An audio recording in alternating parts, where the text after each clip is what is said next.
his grandmother knows where there are people buried because she watched the Nazis just mow down this group of people and where they're buried. And so she would have been, I don't know how old, because I don't know how old she was when I was in her home. I mean, she was very elderly, but, there's still that generation that got to see those horrors in front of their eyes. So. I have to ask you. Yep. Did you go to Auschwitz? I have been probably 7 times. Can you pull up another map of Poland and put in concentration camps in Poland? And maybe that'll give us a map. So just outside to the southwest of Krakow is Auschwitz. Yeah, go ahead and hit that Holocaust one. That'll probably be the best. Okay. Oh yeah. Okay. Treblinka. So Krakow is there. Mm-hmm. Well, obviously they show where. Whoa! It's right next to it. Yeah, it's just outside of town. Not too long. I've been to the one in Łódź. Treblinka is actually number 2 by numbers when it came of how many died right outside. Yeah. Auschwitz is number 1. It's not what you want to be number 1 on, but yeah. And then there's one. Where was way, Dachau? Was that not in Poland? Dachau may have been. I should look that up. So there was one called. It was right outside of Lublin, L-U-B. Yeah, look up Dachau first. I'm not sure where. Oh, that was in Germany. Dachau. Okay. So I don't know why it's not on here. That's crazy. But Lublin, we got to go to one that was basically on the close. Basically, you see that one on the left between Treblinka here? And Sobibor. It was kind of like over there. Lublin is on the border of, I don't know if it was Ukraine. We got to go with really good friends. The wife was the headmaster of the school that the ministry had. Really? And either her or her husband were from Lublin. And so we got to go to their summer festival. That's why we went over there. And then that concentration camp, we got to go through. Yeah, and you're a history guy now that we've, like I said, adding to whether it was at, you taught some at NCA, and then one of our friends who will hopefully come on the podcast soon, Chris Berger. I'd love to talk about some history stuff. But 7 times visiting those places. Well, and the reason why I've been to Auschwitz so many times is the fact that when these church groups come over and help the ministry, then they have a day that we take them to Krakow. And part of that is so that they can go to Auschwitz and Birkenau. And but I mean, I've been through them probably that many times. It's crazy. It's crazy to see. I don't know if I want to talk about this or not, but okay. I mean, you can still see scratches on the wall and stuff that You're people freaking kidding me. I mean, they had nowhere to go because the Zyklon B was dropped in from up top. Because basically it's a chamber, but then they have like sod on the outside, because it just looks like and there's lots of bunkers. There's a lot even right around where the camp facility is. So one quick story, this couple that we know very well, we were having breakfast on one Saturday morning at Maciek's grandparents' house, and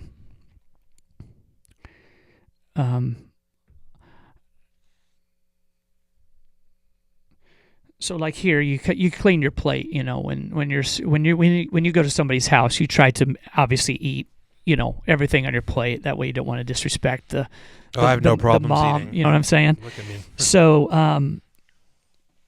these crepes, these pancake things with this kind of cheese in the middle or whatever. It was delicious, and his grandmother, I mean, just the perfect model of a Polish grandmother. And I don't eat very much, so I was like, so after I get done with the last bite, she puts 2 more on my plate. And I'm like, Maciek, he's sitting right next to me. He goes, I said, can you tell your grandmother I can't eat anymore? He goes, stop eating. Just stop eating. She'll know you're done.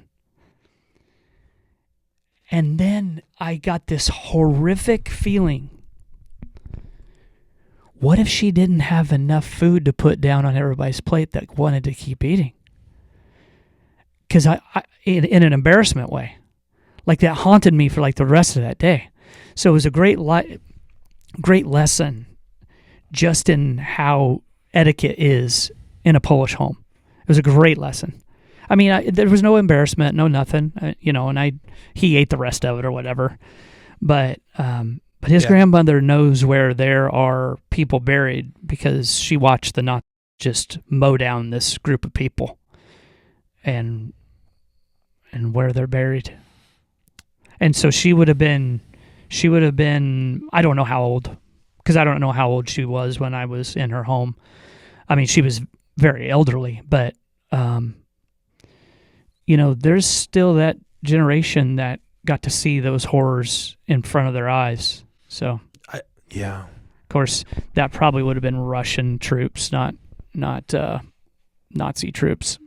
No, thanks for that story, man. I wanted to bring this up because I remember it popped in my head when you were talking earlier about how I guess I could read this, but basically this is just the AI overview. So once again, super dubbed down and whatever. But Eisenhower, he's quoted responding to reporters, I think people ought to know about such things, when basically he was one of the people like, hey, we need to take evidence and photography of all these terrible things because, I mean, even I'm not even going to go down the thought of like people are almost trying to like pick and choose like what parts of history they want to believe is going on. And I think it's interesting because now you hear these days everyone throws around, the NA word, Nazi, and and it's very interesting how stuff from, it's 2025, so it's been like what 80 years or so since everything going on, and it's weird how you see. I'm not talking about even like things resurfacing, but it's like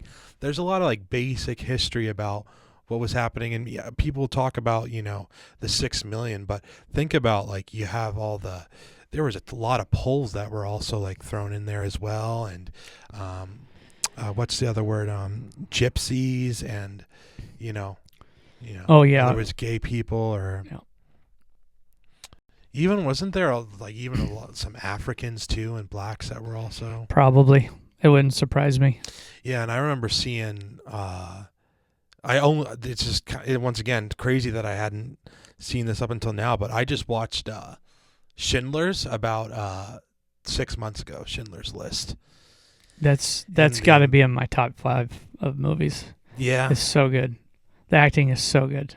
Yeah, I didn't even realize this too, because like apparently Steven Spielberg was afraid to make the movie because he didn't think he could do it justice, and Steven Spielberg is Jewish. Well, and that's a fair not assessment, but a fair outlook, especially being a Jew. I mean, how would you even start researching for a movie like that? And it's to find as many survivors as you could.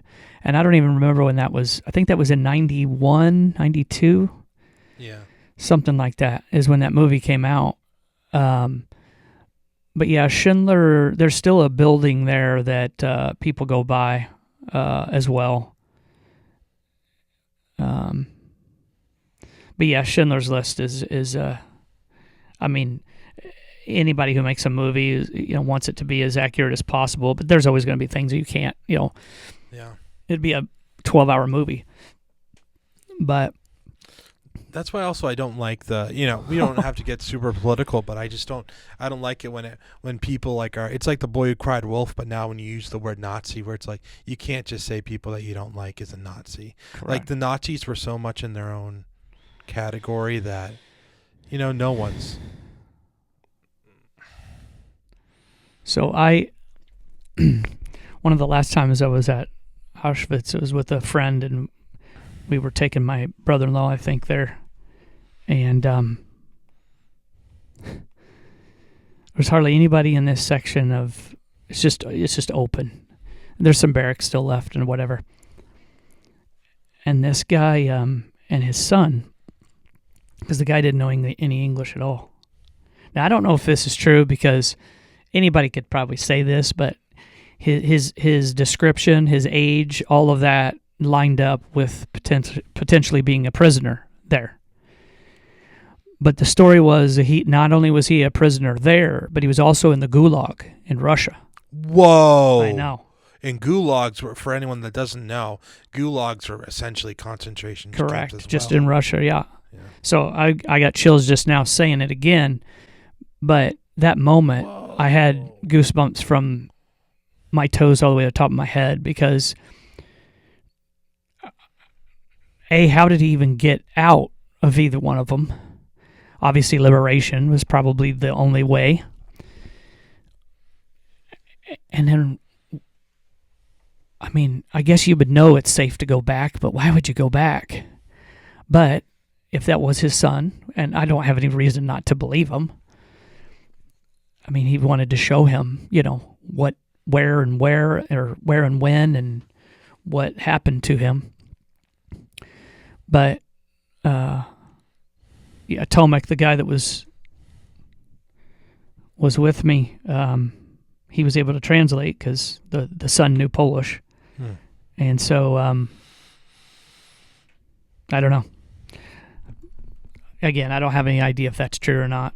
Could just been some old man telling a story. But again, when you're at a place like that and people are talking, it's like, yeah, that probably happened. I don't think anyone can really go. No one's making jokes and telling lies. Yeah, I don't think so. But